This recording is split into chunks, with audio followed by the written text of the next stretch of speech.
what I do, much like all of you, right? Passionate about being an agent. Passionate. You got to have the drive, right? I want to succeed. I want to do this. I want to make the 6 figures. If you have that passion, then there's nothing. So the question is, what's the biggest problem? Is it, I'll give you choices. All right, we'll go through each one. Problem number 1, who wants to buy, who wants to sell? Does anybody believe that that's the biggest problem? I'm willing to open that one open to debate. Anybody believe that? No? I would think that with the sources that we have at our disposal, and there are a lot of them, that capture nothing but buyer and seller data based on criteria, it should be, you can purchase that data. So we know who has to buy and who has to sell. Even on the lowest level, expireds, at the end of the day, is captured data from the MLS. People who miss payments, capture data. People who die, people who are divorced, people who are tall, people who are short. Just checking to see if you guys are awake. Probate, that's very trendy in Southern California right now. Deceased is very trendy. And I always joke and say, just ask the person in the room who's done a probate and you'll find out how trendy it is. It'll be your first and your last. They are not fun nor pleasant. What else do we have? Expireds, we have canceled, we have divorce, we have probate. All of this, by the way, Revo Gateway, Realty Track, Foreclosure Radar. Like I can just keep rolling off companies that'll sell these at nickels a name. Why? Because they think you're going to mail them.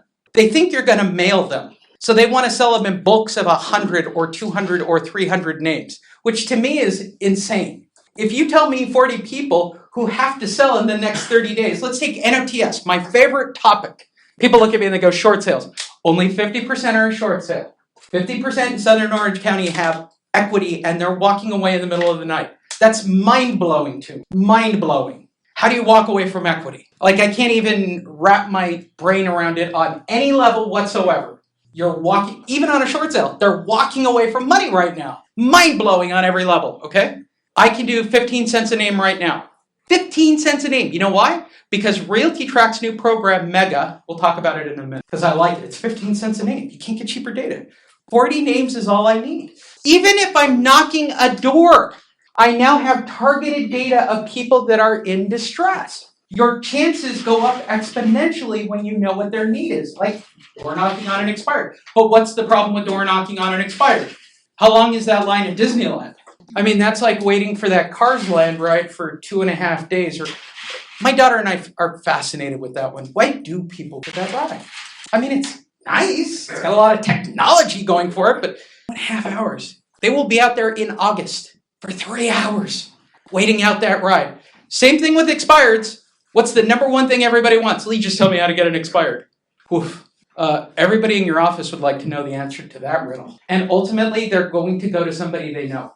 Ultimately, 9 times out of 10, I've run the studies on it. It's pretty interesting. All right, so we know who has to sell. Problem number 2, the marketing piece. Ooh, the infamous marketing. Well, what do I do to get face-to-face? How do I circumvent? Redirectional Marketing 101, right? So is the biggest problem, how do I get face-to-face with the people? Hold your answers. I'll give you the other choices. Because I'm down to, it's one of the last 3. We've already eliminated, we know who has to sell. So we only have 3 choices. Is it getting face-to-face? Or is it, how do I convert and get face-to-face? Or what do I do when I'm face-to-face? How many of you think it's, I have an issue once I'm face-to-face? How many of you have that issue? If I put you face-to-face with somebody right now who's in a situation to buy or sell a home, for any reason whatsoever, anybody in this room would have a problem with it. Don't be shy. No. Okay, so we've eliminated that. We're 50% of the way there. I know how this presentation is going to go. I don't think the second problem is how to convert the call lead into the face-to-face, right? So what's the course? We know who has to sell. We do some kind of magic widget marketing that makes a phone call. The phone call puts us face-to-face. Everybody agree with that methodology? Doesn't matter buyer or seller. That's the basic methodology. All right. So if I eliminate, I'm going to eliminate for you. I don't think it's the phone call. I will prove that out to you momentarily. That leaves one problem. Your problem is you can't get face-to-face consistently. It's the problem I had in 2010. I couldn't get face-to-face to tell them how great I was. Couldn't tell them I was number 1. Couldn't tell them I was a banker. Couldn't tell them any of the things we've been taught to be effective. Could not. Could not predict the outcome. It was not replicatable. It was everything I hate about advertising. Let's get the words correct.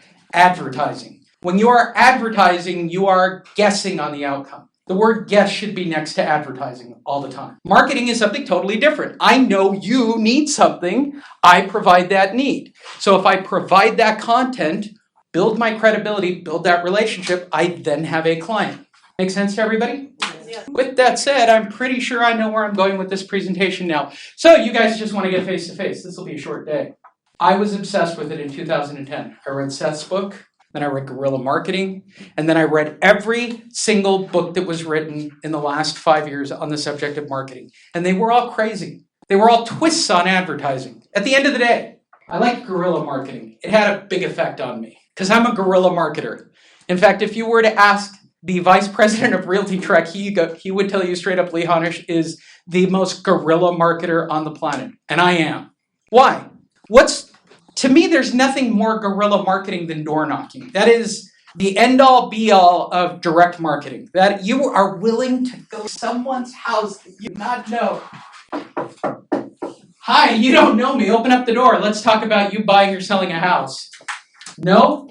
Do you know anybody in your sphere of influence that would be interested in buying or selling in the next 30 to 60 or 90 or whatever? Who cares? Buying or selling, period. That's guerrilla. That is, woo. My theory is a little different. I thought, well, why couldn't I just get face-to-face? What would it take to really get face-to-face? Remarkably, when you buy enough books, you don't come to the right conclusions.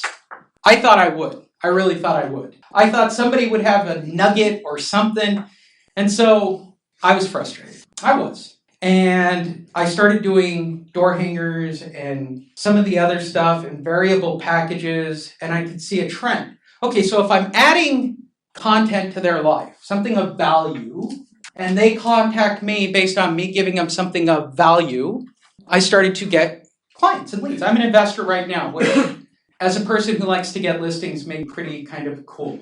People ask me this all the time, do you like investors? Yeah, I don't have to say I'm a realtor and say, how much do you want for your house? It's really not hard for me at all.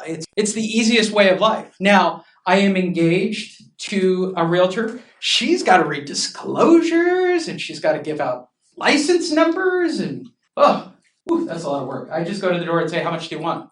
I hope you're underwater. Why? Because I can say something that nobody else can say. How much do you want? I can make sure you have it. Why? Because I'm an investor. I don't have any rules. I'm just here to buy the house. And if I get face-to-face before all of you and before Zillow and Trulia, I win. Investors kind of like me because I believe in this. That's why I'm teaching it to you. I like all of you. Lunch. This isn't really that hard. It sounds hard. And I was just yelling at my coaching students about this today. People overcomplicate what I'm about to tell you. It is as bone-jarringly simple as I can make it. What if, let's just play hypothetical for a second. What if somebody called you, they knew why you were coming over, and you went to go speak on that topic? Doesn't matter what it is. Music, Mozart, buying, selling, loans. Didn't matter. It was all qualified. Somebody else did the heavy lifting. Sounds like magic tonic, and I should just start the sales pitch, right? That's how these things normally go, right? I just tap dance, and that'll be $5,000 and $500 a month, and please see me with your card to swipe on the way out. I'll show you exactly how I do it. I'm that confident in the way I do things. It's the most frustrating thing for people I coach. I have no issue telling you how I do this. There's no sleight of hands. How does levitation work? It really is wires on somebody's back. It really is.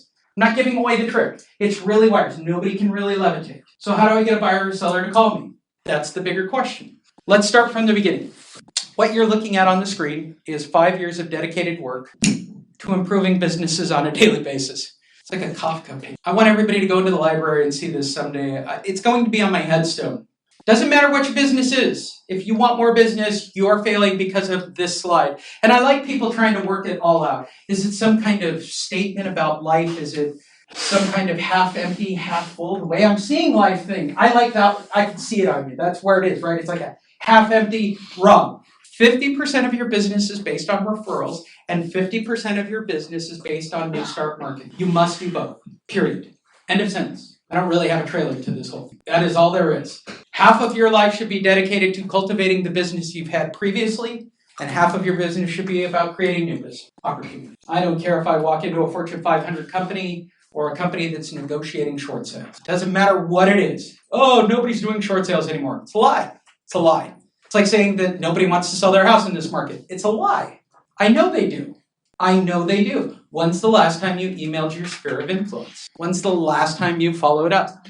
Thing my title friend good at in their sphere of influence live. That's what he does. That's the daily basis. Take a cue. Why is this company doing the training? They created content for you to show up and build relationship of influence. There's no magic to what we do to create new business. I'm not pulling back the curtain on life. But for those of you who might be a little behind on that, I made a slide for it. Only one. I'm not here to do referrals. There are great minds who teach it and their stuff works. I just don't think you can start with referral marketing. I think you have to start with New Start and then cultivate the relationship behind it. If you start from referral, is there anybody brand new? Brand new, thank God. Because brand new people, that's a hard engine to start in this market. Because you don't have anything to fall back on. You don't have the stack of cards sitting in your desk that you've been collecting at all the meetings and so forth, right? So new people, you come into this bright-eyed and bushy-tailed with a new license going, yay, where's my bag of money? You want to come to one of these meetings if you're brand new and look around the room and go, yeah, there's no bag of money, and you kind of have to work for it a little bit. It's not kind of handed to you. So for all of you, I'm assuming that you have some kind of client base. For everybody, assuming you have a sphere, keep your sphere rounded. What do you want to tell them? My advice in the current market, accepting what it is, pick a niche. Pick a niche. I don't care if it's helping them get refied. I don't care, whatever it is, pick a niche. You need to really pick a niche what's your niche? I work with divorced people. I work with this. I work with that. And then let everybody in your sphere know it. I think this is a very unique period of time where if you have a specialty, you will excel. But if you become vanilla, Zillow and Trulia will swallow you up because they got vanilla covered. You need a little bit of cherry on that. You need a little bit of hot fudge, just a little bit. And I'm not even saying anything that fantastic. What are you good at? I have a friend out in Florida. His specialty is actually building new houses. He goes, I don't know how that applies to new people. I said, go do home inspection. Go make relationships. If you can walk through a house and show them where a leak is or that they've got asbestos or anything, you're building a relationship. And the more you're known in a sphere, the better it is for you. And I don't care what that niche. Slide dial your messages. First real tip. If you have not discovered slide dial, live it, learn it, know it, love it. Nobody wants to talk to you. I don't want to talk to you fully. People who say they want to talk to you are lying. We all put it to voicemail if we can help it. We all look at our phone first. I feel like I'm the guy who's always sort of the, did he really just say it? I'll be the honest one. Everybody looks at their phone first. Everybody. I don't see anybody who just blindly takes a call. Now, in 1988, you had no choice. Right? When I started in this business, my father taught me one principle. You take the call, it's a money call. Not in this market. I'll scan it. I'll look at it. Who is it? Works out. Slide dial goes straight to voicemail. It's free. Works on every cell phone. Love it. And everybody's on a cell phone. Text your messages. Text. Lee, it sounds like you're creating an impersonal universe. Yes, I am. It's completely impersonal. That's why Zillow and Trulia and Redfin are winning. I am making you a machine. I am helping you succeed. This is what they're doing. Do not fight the system. Well, it should be more personal. Incorrect. It should be less personal. Because their life is busy, just like yours. You like text. You like voicemail. So do they. I have a friend who owns a mattress store. I talk about him all the time in all my presentations. I am dying to do his marketing. Painfully dying to do his marketing. It's my, outside of figuring out new ways to do marketing, new ways to do redirectional marketing, I'm obsessed with his office. I'm obsessed with it. He's right next to a Sit and Sleep who charges literally 3 times as much as him, and Sit and Sleep is always full, and his place is always empty. But the people who come in literally buy on the spot. Literally. I've watched it. It's fascinating. Because they are all people who've been there before and bought previously. First words out of my mouth, how's your sphere of influence? What do you mean? I said, well, you capture all the data on the purchases. You follow up. Send them an email, right? I wouldn't want that. I don't care what you want. I want to get you more business so you're not living paycheck to paycheck because you're my friend. You have a multi-million-dollar business in your hand. I don't want to send people emails. And then what we do, here's the one in real estate that kills me. So please, just take my words on this. If you're going to take the time to send someone an email, don't tell me it's St. Patrick's Day. I really don't need to know. That does not bring value to my life. It does not. Want to help me out? Tell me it's time to rotate something, flip something, change a battery on something. I don't care what. Be a realtor. Be the professional you are. Tell me something unique that I should be doing with my house. or what I should be taking advantage of. St. Patrick's Day is not, I have a friend who's a former title agent, now a realtor, and I stay on his mail list just to see the